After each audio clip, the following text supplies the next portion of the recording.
Hello, dear viewers. I hope all are fit and fine. This is Rohit Sarkar. Welcome to my channel English in Minutes. Today, I will discuss about have, has.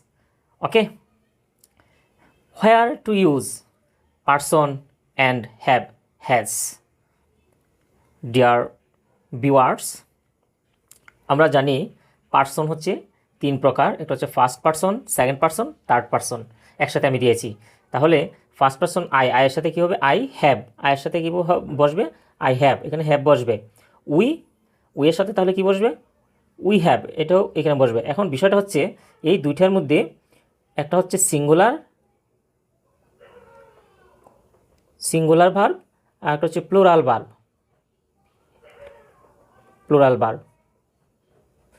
তাহলে have হ্যাজের মধ্যে একটা হচ্ছে singular, have হচ্ছে plural. Okay, second person you এর সাথে কি have না হ্যাজ? You have. ইউ এর সাথে বসবে ইউ হ্যাভ। ওকে, এখন হচ্ছে থার্ড পার্সনগুলো কী কী আমরা জানি? হি, শি, ইট, দে, যে কোনো নাম। যেমন রোহিত স্যার, হি এর সাথে কী বলবে? হি সিঙ্গুলার, তাহলে কী বলবে? হি এর সাথে হ্যাজ, হি হ্যাজ। শি এর সাথে কী বসবে? She has. ওকে, ইটের সাথে কী বসবে? Has, it has. ওকে, দে শুধু প্লুরাল, হ্যাভ বসবে। দেয়ার সাথে কী বসবে? হ্যাভ বসবে। আর যে কোনো নাম, এনি নেম, যে কোনো নামের সাথে, যেমন আমি দিয়েছি রোহিত স্যার, তাহলে কী বসবে? হ্যাভ না হ্যাজ? হ্যাজ। যে কোনো নাম হলে হ্যাজ হবে। Thank you very much for watching.